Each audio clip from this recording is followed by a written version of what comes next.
Assalamualaikum warahmatullahi wabarakatuh.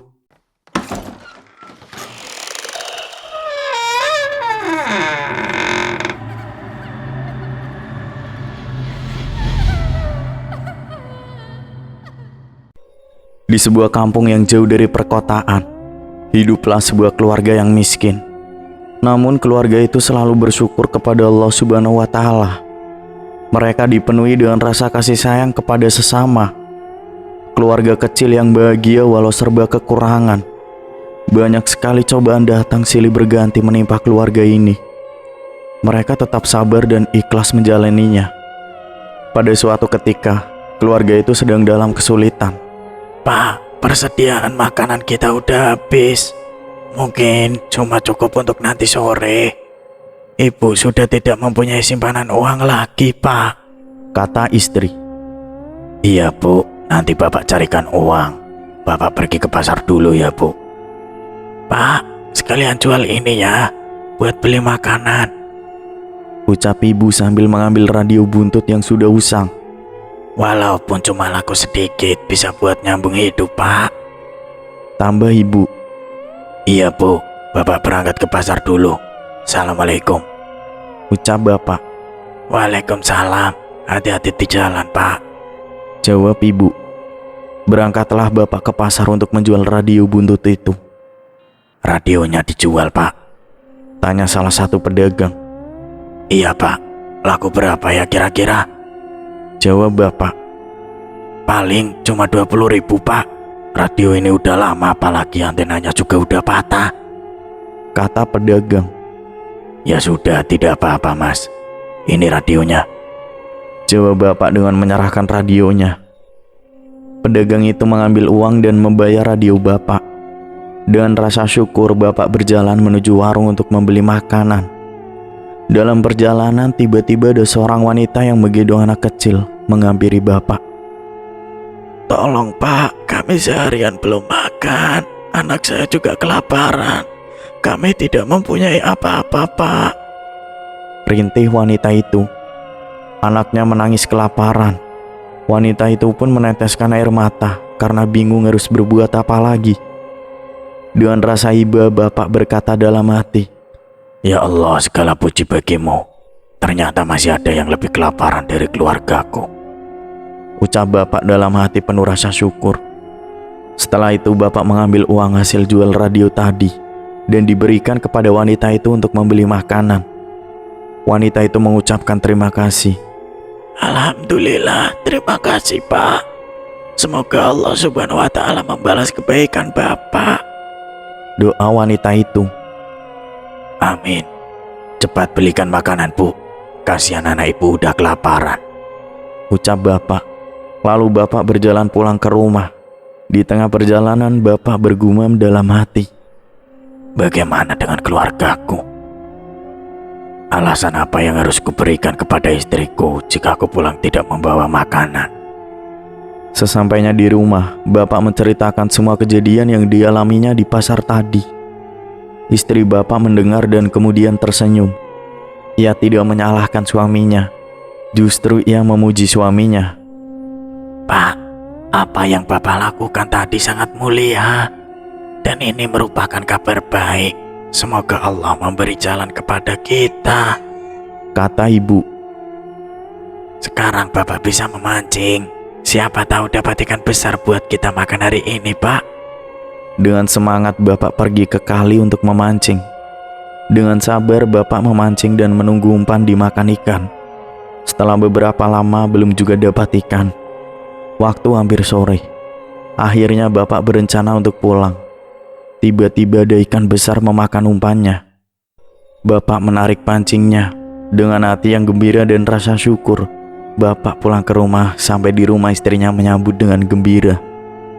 Nah, pada saat ikan itu dibelah, ada sebuah mutiara di dalamnya. Alangkah terkejutnya mereka berdua. Esok harinya bapak membawa mutiara itu ke pasar dan menjualnya ke toko emas. Alangkah kagetnya bapak ketika mutiara itu terjual dengan harga 300 juta rupiah. Secepatnya bapak pulang ke rumah dan memberitahu istrinya. Alhamdulillah, Allah telah memberi kita nikmat yang luar biasa, Bu. Setelah itu mereka kemudian membagikan sebagian uang kepada fakir miskin dan anak-anak yatim. Kemudian bapak teringat kepada wanita yang dibantunya dulu di pasar. Mereka diangkat menjadi keluarga bapak dan memberikan modal kepada wanita itu untuk berdagang. Setiap pertolongan yang kita berikan adalah benih yang kita tanam. Suatu saat akan menghasilkan buah yang manis dan memberi kita kebahagiaan. Wanita itu sebut saja Yati. Yati ini berasal dari luar kota. Ia pergi merantau bersama buah hatinya lantaran diusir oleh suaminya sendiri. Sudah terhitung 5 bulanan keduanya lontang-lantung di jalan. Mereka diasuh oleh keluarga bapak dengan penuh kasih sayang. Kebutuhan mereka sangat tercukupi. Dan yang tadinya tinggal di rumah reot, sekarang mereka sudah tinggal di rumah yang layak dihuni.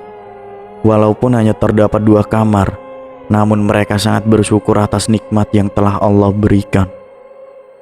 Sampai singkat cerita, Yati menjadi tulang punggung keluarga lantaran bapak sudah sakit-sakitan. Yati rasa tak ada seorang pun yang ingin hidup miskin di dunia ini. Kalau bisa diminta, mungkin semua orang akan menjadi kaya. Emperan jalan pun akan bersih dari orang-orang yang menjadikan itu sebagai tempat tidur mereka. Namun nasib siapa yang tahu. Yati sendiri memang terlahir dari keluarga yang sederhana dan sekarang tinggal di rumah sederhana bersama orang tua angkatnya.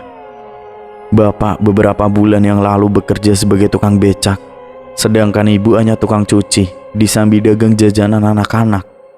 Jangankan untuk bergaul, makan sehari-hari tercukupi saja mereka udah bersyukur. Uang dari hasil jual mutiara itu pun semakin hari semakin menipis. Belum lagi untuk berobat, sang bapak yang sekali pergi ke dokter akan mengeluarkan uang sebesar 350.000. Yati yang melihat keadaan keluarganya yang begitu menyedihkan membuatnya mencari cara bagaimana ia bisa kerja dengan upah yang lumayan. Selagi bisa punya tenaga, Yati akan mencari pekerjaan ke tetangga. Nah, ada salah satu tetangganya yang mengajak Yati untuk bekerja di Jakarta. Dan dari situlah kehidupan keluarga mulai membaik perlahan. 1 tahun kemudian, bapak sakitnya semakin parah dan kakinya tidak bisa lagi diajak jalan. Dari Jakarta, Yati terus mengirimkan uang agar meringankan beban mereka. Dan semua berjalan hingga akhirnya Yati menemukan seorang pria yang membuatnya jatuh cinta. Laki-laki tersebut bernama Erik. Dia karyawan di salah satu supermarket dekat tempat tinggalnya. Mulanya ia sulit didekati, tapi lama-lama ia sendiri yang mengejarnya. Teman-temannya pun sering meledek Yati kalau Erik tiba-tiba datang ke kontrakan hanya untuk bertemu. Ya namanya juga kucing, dikasih ikan siapa yang nolak. Hubungannya dengan Erik memang harus ia akui terlampau jauh, tapi itu semua atas dasar mau sama mau. Hingga akhirnya Yati hamil. Kondisi keluarga angkatnya yang mulai membaik pun harus dikejutkan dengan kepergian bapak. Semua histeris dan terkejut. Yati langsung pulang begitu mendengar kabar itu. Yati tinggalkan Erik begitu saja tanpa pamit. Di kampung tidak mungkin Yati memberi kabar akan menikah dengan Erik, karena bapak baru saja pergi. Jadi dia simpan semuanya sampai ada waktu yang tepat untuk mengatakannya. Setelah urusan pemakaman dan 7 hari bapak selesai, Yati kembali ke Jakarta dan pertama kali menemui Erik di tempat kerjanya. Ia marah pada Yati, tapi setelah diberitahu alasannya, dia pun bisa mengerti. Yati mengajak Erik menikah sebelum kehamilannya terlihat oleh orang lain. Meski kedua orang tuanya terlihat tidak setuju karena Yati hanya seorang pegawai pabrik, tapi akhirnya mereka pasrah. Singkatnya, pernikahan mereka terjadi. Yati tahu kedua orang tua Erik sama sekali tidak menyukainya. Mungkin kalau bukan karena kondisi Yati yang hamil, pernikahan itu tidak mungkin terjadi. Setelah menikah, Erik pun tanggung jawab penuh dengan kebutuhan Yati dan anak mereka. Ya, sementara di rumah sampai dia ingin kembali untuk bekerja. Yati pun ikut bekerja siang dan malam agar kebutuhan keluarga di kampung dan anaknya bisa terpenuhi dengan baik. Karena tidak mungkin Yati langsung lepas tanggung jawab pada mereka setelah menikah. Hari demi hari berganti dan anak mereka pun sudah bertambah 1. Tapi sikap Erik mulai terlihat tidak stabil. Dia selalu marah-marah dan tidak mau disentuh oleh istrinya. Saat itu Yati pikir dia memang sedang dalam tahap tidak stabil. Tapi kemudian dia mulai tidak mau memakan masakan yang dibuat oleh Yati. Yati tidak ambil pusing karena namanya juga laki-laki. Pasti ia merasa sangat capek bekerja dan tak nafsu makan, dan merasa semuanya salah. Ketidakstabilan itu tidak berakhir sampai 6 bulan. Beberapa kali Yati melihat anak-anak mereka menangis, dan Erik hanya sibuk dengan ponselnya. Kamu gimana sih, Mas? Anak nangis bukannya ditenangkan, malah asik dengan ponsel. Itu anakmu, kamu saja yang ngurus mereka. Aku bosan. Jawabnya sambil menggendong bayi. Yati menggeleng ke arahnya. Kamu itu seorang ayah, mana bisa bosan dengan tanggung jawab seumur hidup begini? Aku mau saja mengurus anak-anak, lagi asal hidup kita tidak susah terus seperti ini. Jawabnya. Bukannya bersyukur masih bisa makan, Mas. Kamu malah ngomong yang tidak-tidak. Timpalnya. Hidup puluhan tahun sama orang tuaku saja udah susah. Nikah malah tambah susah. Sahutnya. Lah, salah kamu sendirilah. Mau hidup enak ya cari kerja yang gajinya gede, bukannya jadi karyawan terus.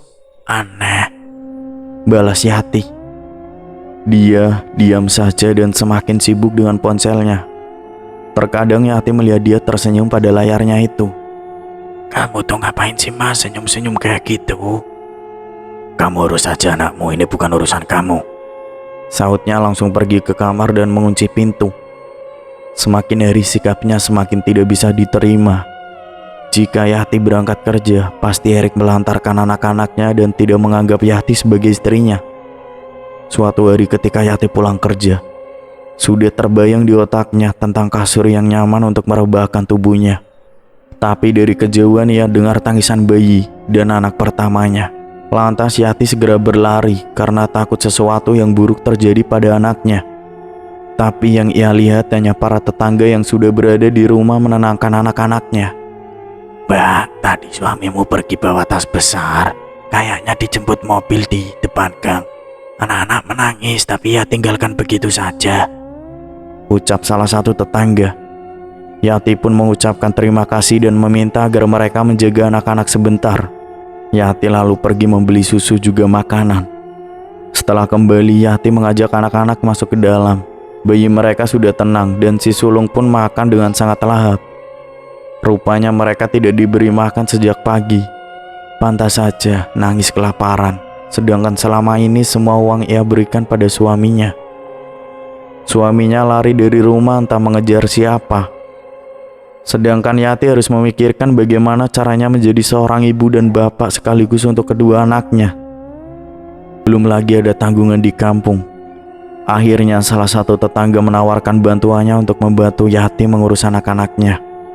Yati hanya perlu memberinya uang untuk memasakkan si sulung dan memberi bayi kami susu formula. Yati tahu semua tetangga bergunjing tentang rumah tangganya, tapi Yati tidak punya waktu untuk mempedulikan mereka. Anak-anak dan keluarga di kampung lebih membutuhkanku, pikirnya. Beberapa bulan kemudian, Yati membawa anak-anaknya ke kampung karena rasanya terlalu berat untuk mengambil dua peran sekaligus. Sebenarnya ia tidak tega kalau ibu yang sudah tua harus merawat 3 anak yang masih butuh perhatian besar. Tapi Yati kerja siang malam dan menjadi ibu setelahnya. Semua itu ia lakukan selama puluhan tahun tanpa pernah terpikir untuk mencari seorang suami lagi. Yati tahu anak-anaknya, terutama si sulung, pasti memiliki trauma tersendiri. Dan Yati tidak ingin mereka menjadi ketakutan kalau harus memiliki ayah baru. Suatu hari si sulung, anak pertamanya yang dari suaminya dulu, sempat berkata, "Aku tidak ingin menikah, Bu. Aku rasa semua laki-laki sama dengan ayah," ucapnya. Hati Yati serasa dipukul dengan sangat kencang dan ia berusaha untuk meyakinkan dia kalau semua itu adalah salahnya. Tapi sayangnya dia tidak percaya. "Aku lihat ibu, dulu ibu tidak macam-macam. Ibu tidak pernah marah dan hanya berusaha mengurus kami. Tapi aku ingat betul bagaimana bapak berucap menjelek-jelekan ibu sampai akhirnya ibu dan aku diusir dari rumahnya," sahutnya. Sebenarnya Yati bersyukur memiliki anak yang tahu tentang kebenarannya. Tapi tak pernah sekalipun ia ajarkan pada mereka untuk membenci ayahnya. Ketika anak-anak mulai dewasa, mereka menyuruhnya untuk berhenti bekerja. "Adik dan abang udah bekerja, Bu. Sekarang ibu istirahat aja biar kami yang memenuhi kebutuhan nenek dan ibu," ucap mereka waktu itu. Tapi Yati tidak ingin menyusahkan anak-anaknya. Jadi ia memilih untuk tetap bekerja menggantikan ibunya berjualan gorengan. Pernah terbesit di pikirannya Yati untuk melakukan pesugihan.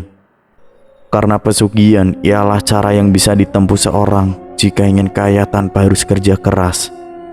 Dan hal semacam itulah yang ingin dilakukan oleh Yati. Ia pun pernah mengungkapkan keinginannya itu kepada anak sulungnya.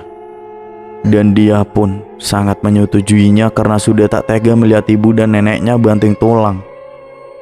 Rasa nafsu ingin kaya begitu membelenggu jiwanya. Padahal menurutnya kehidupannya tak kurang menyenangkan sama sekali. Tetapi tetap saja, keinginan memang seringkali tak bisa membuat orang berhenti melakukan segala hal. Mungkin banyak orang yang tak pernah menyangka cara Yati untuk mendapatkan kekayaan ini terasa amat sepele. Ia adalah seorang penjual gorengan, dan media yang ia gunakan untuk memakai pesugihan pun tak jauh-jauh dari urusan yang selama ini ia geluti. Konon beberapa orang menyebut cara itu sebagai pesugihan penglaris. Tak seperti ritual yang biasanya dilakukan di tempat angker. Ritual pesugihan tersebut dilakukan Yati hanya dengan membuat sebuah gorengan dengan bubuk kemenyan. Tapi tentu saja gorengan yang dibuatnya ini bukanlah gorengan biasa. Ia adalah gorengan yang ketika seorang membelinya dan membawanya pulang, sebuah musibah besar akan mendatangi orang itu. Ketika ada orang memakan gorengan itu, ia akan apes.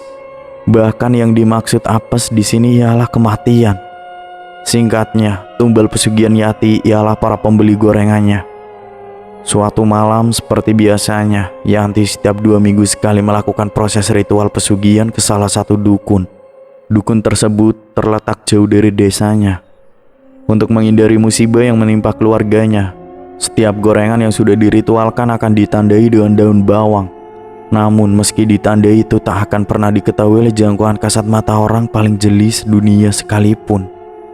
Jadi meski telah berusaha untuk tak membuat gorengan itu tertukar, potensi gorengan itu untuk membahayakan orang yang bukan menjadi tujuan Yati tetaplah ada. Dan benar saja hal itu betul-betul terjadi. Ketika siang hari, Yati kelelahan dan tertidur di ruang tamu. Di sore harinya, ia melihat anak bungsunya sendiri duduk di kursi sembari memakan gorengan itu, sambil terlihat mengumpulkan niat untuk ikut membereskan dagangannya. Masih belum jelas melihat anaknya yang memakan gorengan itu lantaran masih mengantuk. Yati lantas mengucek matanya, dan setelah melihat bahwa yang di depannya adalah anak sendiri, ia pun berteriak-teriak. "Ya ampun, Nak!" teriak Yati. "Kenapa ibu teriak-teriak?" jawab si bungsu. Yati marah, jengkel, namun juga bercampur rasa sedih. Hendak menangis menjawab pertanyaan anak-anaknya yang polos itu. Dan pagi harinya, hal buruk benar-benar menimpa anak bungsunya Yati. Si bungsu mengalami kecelakaan sampai kehilangan nyawa. Sepulang dari sekolah, anaknya ini ditabrak oleh sebuah mobil yang melaju dengan kecepatan amat kencang. Ia pun dirawat di ruang gawat darurat rumah sakit terdekat. Mengetahui musibah itu menimpa anaknya, Yati menyesal sejadi-jadinya. Yati khawatir beberapa waktu lagi anaknya telah pulang dari dirawat dan sembuh.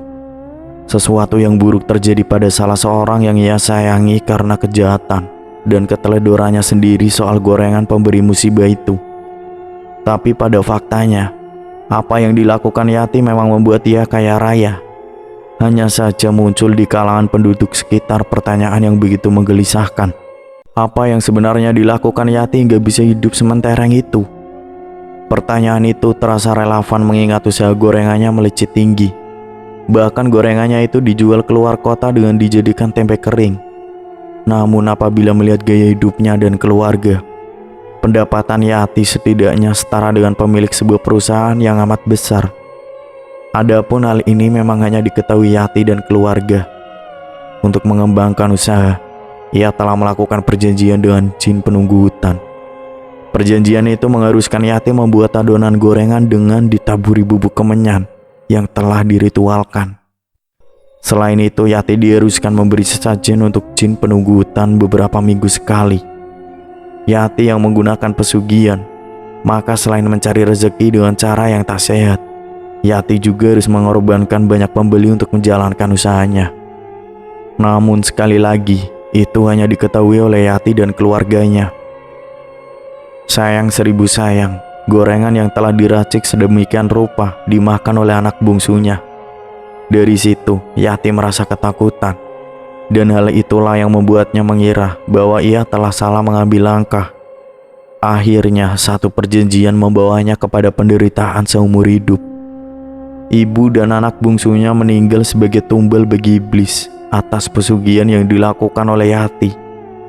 Musibah ini pada akhirnya mengganggu fisiknya maupun mentalnya. Ia tidak lagi memberikan sesajen dan usahanya berakhir gulung tikar. Ia dirawat oleh tetangganya yang dipercaya oleh anak sulungnya untuk merawat ibunya itu. Tak ada lagi yang bisa dilakukan kecuali berbaring lemas di ranjang lusuh dengan iblis yang sudah mengangkang di atasnya bersama tatapan yang mengerikan. Langit masih saja mendung dan hujan deras tak kunjung reda. Semua harta yang dimiliki Yati dari pesugihan pun ludes, habis tak tersisa. Mereka pun kembali hidup dengan serba kekurangan. Dan disitulah sang sulung pun akhirnya memutuskan untuk pergi merantau demi menghidupi ibu dan adik-adiknya. Itulah kisah cerita dari Yati yang melakukan pesugihan dengan berkedok jualan gorengan. Terima kasih buat teman-teman yang udah dengerin dari awal aku cerita sampai sekarang.